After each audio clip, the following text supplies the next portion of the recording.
옛날 프랑스의 어느 작은 마을에 장미라는 이름의 소녀가 살고 있었습니다. 장미는 참으로 호기심 많고 용감한 소녀였지요. 마을 사람들은 그녀의 붉은 머리카락이 저녁 노을색을 닮았다고 하여 그녀를 특별히 아꼈습니다. 어느 날 마을 주변의 깊은 숲에서 이상한 소문이 돌기 시작했습니다. 그곳에 신비한 마법의 정원이 숨겨져 있으며 정원에는 절대로 시들지 않는 아름다운 꽃이 핀다고 합니다. 많은 이들이 그 꽃을 찾으러 숲속으로 들어갔지만 어느 누구도 돌아오지 못했습니다. 마을 사람들은 점점 두려움에 휩싸이며 숲 근처에도 가지 않기로 했지요. 하지만 용감한 장미는 달랐습니다. 그녀는 그 꽃을 직접 보고 싶었고 마을 사람들을 위해 그 비밀을 풀고 싶었습니다. 그래서 장미는 활기차고 검은 망토를 두르고 그녀의 여정에 나섰습니다. 숲속으로 들어간 장미는 처음엔 그저 평범한 나무와 덤불을 지나쳤으나 점점 깊숙이 들어갈수록 기묘한 분위기가 그녀를 둘러싸기 시작했습니다. 새들은 부드러운 멜로디로 노래했고 나무들은 저마다의 춤을 추는 것 같았죠. 그녀는 이런 광경을 한 번도 본 적이 없었습니다. 마침내 장미는 정원의 입구에 도달했습니다. 그것은 실로 놀라운 광경이었습니다. 금빛 나비들이 날아다니고 공기는 꿀과 같은 향기로 가득했습니다. 그리고 그 정원의 중심에는 전설 속의 그 꽃이 있었습니다. 그 꽃은 무지갯빛으로 빛나며 마을 전역에 평화를 가져다 줄 힘이 있을 거라고 했습니다. 그러나 바로 그때 늙고 지혜로운 요정이 나타났습니다. 그녀는 장미에게 이렇게 경고했습니다. 이 꽃은 너의 것이 아니다. 그것은 이 숲의 마음이며 숲의 균형을 지키기 위한 것이다. 만약 그것이 사라지면 이곳의 모든 생명체가 고통받을 것이다. 장미는 요정의 말을 경청했습니다. 그녀는 꽃을 얻기 위해 온 것이 아니라 그 신비를 배우고 숲과 마을이 더욱 평화롭고 번영할 수 있도록 돕기 위해 온 것이었음을 깨달았습니다. 그리하여 장미는 요정에게 숲을 돌보는 더 나은 방법들을 배웠으며 마을로 돌아와 그 지혜를 마을 사람들과 나누었습니다. 결국 마을은 숲과 조화롭게 살아가는 법을 배우게 되었습니다. 이제 마을의 전통 공예와 자연 친화적인 삶은 전보다 더 번영했고 장미는 마을에서 오랫동안 존경받는 인물이 되었습니다. 이렇게 장미는 그녀의 호기심과 용기로 모두에게 행복을 가져다 줄 수 있었고 숲과 마을은 언제나 평화롭게 지냈다고 합니다. 그리하여 이는 프랑스의 전설 속에 길이길이 남아 전해졌습니다. 두 번째 이야기. 한 번은 프랑스의 작은 마을에 루이라는 이름의 소년이 살고 있었습니다. 루이는 매우 호기심이 많은 아이로 마을 주변의 숲을 탐험하는 것을 좋아했습니다. 그의 할아버지는 루이에게 마을 가까이에 숨겨진 황금의 계곡에 대한 이야기를 들려주곤 했습니다. 그 계곡은 잃어버린 보물로 가득 차 있지만 그것을 찾으려면 용기와 지혜가 필요하다고 했습니다. 어느 날 루이는 할아버지의 이야기에 영감을 받아 황금의 계곡을 찾기로 결심했습니다. 그는 배낭에 필요한 물품들을 챙긴 뒤 숲으로 모험을 떠났습니다. 숲은 무성했고 길은 점점 험해졌습니다. 그러나 루이는 하나하나 장애물을 극복하며 앞으로 나아갔습니다. 깊은 숲속에서 루이는 도마뱀 마법사를 만났습니다. 도마뱀 마법사는 루이에게 다음 휴일에 대해 예언하며 그의 여정에 도움을 줄 특별한 마법 손전등을 주었습니다. 이 손전등은 어둠 속에서도 길을 찾을 수 있도록 해주는 것이었습니다. 루이는 그 손전등이 얼마나 유용한지 깨닫게 되었습니다. 그는 깊은 동굴과 어두운 길을 안전하게 통과할 수 있었습니다. 그 후 그는 아름다운 강을 따라가다가 숲 속 거대한 나무들이 길을 막는 것을 알게 되었습니다. 그 순간에는 갈림길에서 길을 잃을 위기에 처했으나 그는 나침반을 사용해 올바른 방향을 찾았습니다.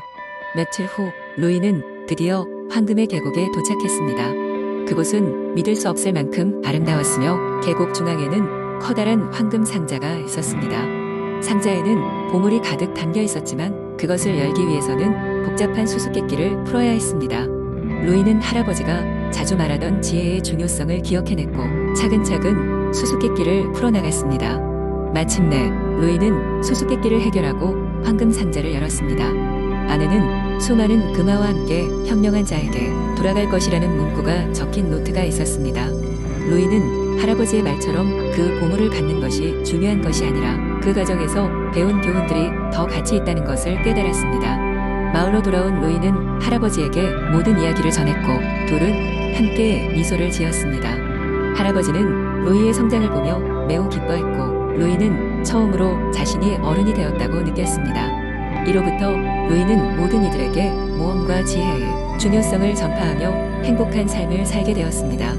그리고 황금의 계곡의 전설은 후대에도 계속 전달되었습니다. 세 번째 이야기. 옛날에 프랑스의 평화로운 숲속에 작은 달팽이 가족이 살고 있었습니다. 이 가족 중 막내였던 리노는 여느 때처럼 숲속에 하루를 보내고 있었지만 항상 모험을 두려워했습니다. 리노는 다른 형제들이 숲의 저 너머로 뻗어있는 신비로운 세계에 대해 이야기할 때마다 궁금해했지만 한편으로는 두려움을 떨칠 수 없었습니다. 리노의 가족은 매일 아침 숲속의 땅을 탐험하며 맛있는 잎사귀를 찾곤 했습니다.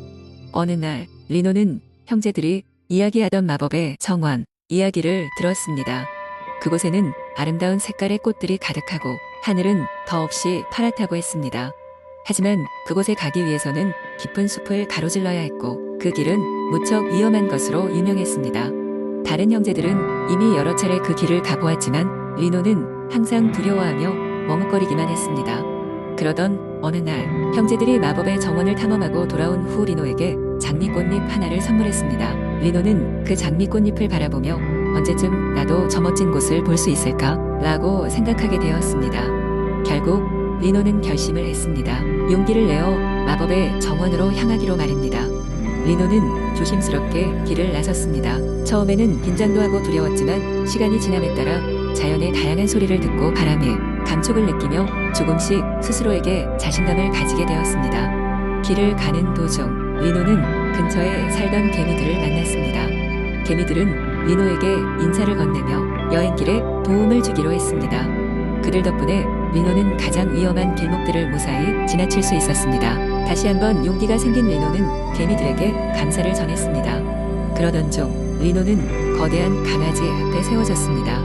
강아지는 호기심 많고 장난기 많은 친구였지만 리노에게는 위협적인 존재였습니다. 리노는 멈추어서 몸을 웅크렸지만 강아지는 리노를 해치지 않고 킁킁거리며 가까이 다가왔습니다. 강아지가 놀고 싶어하는 것을 알아차린 리노는 용기를 내어 강아지 주변을 천천히 돌기 시작했습니다. 그제야 강아지는 리노의 용기를 이해하고 즐거운 마음으로 리노를 지나치도록 도왔습니다. 결국 리노는 마법의 정원에 도착했습니다. 그의 눈앞에 펼쳐진 풍경은 형제들이 묘사했던 모습 그대로였습니다. 리노는 그곳에서 아름다운 꽃들과 새들의 노래를 들으며 처음으로 모험의 즐거움을 누릴 수 있었습니다. 그리고 숲속으로 돌아가는 길에 리노는 자신의 좁은 껍질을 넘어 세상을 바라볼 용기를 얻게 되었습니다. 리노는 숲으로 돌아와 가족들에게 자신의 경험을 자랑스럽게 이야기했습니다. 리노는 더 이상 숲속의 신비로운 곳을 두려워하지 않기로 했습니다. 리노는 이제 모험의 가치와 용기를 아는 달팽이로 거듭났고 그의 이야기와 모험은 오랫동안 숲속에서 전해졌습니다. 네 번째 이야기. 옛날 옛적 프랑스의 작은 마을에 에디트라는 소녀가 살고 있었습니다. 그녀는 귀여운 얼굴과 활달한 성격으로 마을 사람들의 사랑을 받았고 특히 그녀의 탐험을 좋아했습니다. 에디트는 언제나 숲에서 무슨 일이 일어날지 궁금해했습니다. 에디트가 사는 마을 옆에는 거대한 마법의 숲이 있었습니다. 마을 사람들은 그 숲에 대해 수많은 전설을 가지고 있었지만 보트르 오를지엘이라는 커다란 용이 숲을 지키고 있다는 소문이 가장 유명했습니다. 그 때문에 아무도 숲 깊숙이까지 들어가 본 사람이 없었습니다. 하지만 호기심 많은 에디트는 용에 대한 전설을 듣고 더더욱 그 숲에 가고 싶었습니다. 그녀는 보트르 오를지엘을 만나보고 마법의 숲에 감춰진 비밀을 알아내고 싶었습니다. 그러던 어느 날 에디트는 드디어 용기를 내어 숲으로 발걸음을 옮겼습니다. 숲에 들어선 순간 에디트는 마치 다른 세계에 온 듯한 느낌을 받았습니다. 숲속에는 반짝이는 요정들이 날고 있었고 말하는 동물들이 바쁘게 돌아다녔습니다. 에디트는 놀라움에 입을 다물지 못했습니다. 이건 꿈이 아니야 라며 스스로를 꼬집어봤지만 여전히 그 모습은 그대로였습니다. 에디트는 숲속의 생명체들과 친해지기 시작했습니다. 그녀는 노래하는 나비들과 춤추기도 하고 지혜로운 올빼미에게서 교훈을 들었습니다. 그들을 통해 에디트는 숲에 숨겨진 마력의 소리를 들을 수 있는 방법을 배웠습니다. 숲을 탐험하던 어느 날 에디트는 마침내 거대한 용 보트르 오를지엘을 마주하게 되었습니다. 용은 거대한 눈으로 에디트를 바라보며 왜 이곳에 왔느냐 고 물었습니다. 두려움에도 불구하고 에디트는 담담하게 자신의 호기심과 용의 전설에 대해 대답하였습니다. 보트르 오를지엘은 에디트의 용기에 감명을 받았고 숲에 숨겨진 비밀을 하나씩 알려주기로 했습니다. 용은 에디트에게 숲이 어떻게 탄생했는지 그리고 그 숲의 마법이 어떻게 세상을 보호하는지를 이야기했습니다. 에디트는 마법의 숲이 단지 신비한 곳이 아니라 세상의 균형을 지키는 중요한 장소라는 걸 깨달았습니다. 몇 주가 지나고 에디트는 숲에서 마을로 돌아와 숲에서 들은 이야기를 마을 사람들과 나누기로 했습니다. 그녀는 숲의 소중함과 우리가 그 소중한 것을 지켜야 하는 이유를 사람들에게 알렸습니다. 마을 사람들은 에디트의 이야기에 귀 기울였으며 숲에 대한 경외심과 지속 가능한 삶에 대한 새로운 깨달음을 얻게 되었습니다. 그 후로 마을 사람들은 숲을 신성하게 여기며 숲과 조화를 이루며 살아갔습니다. 에디트는 마법의 숲과 마을을 이어주는 다리 같은 역할을 하며 행복한 삶을 살았습니다.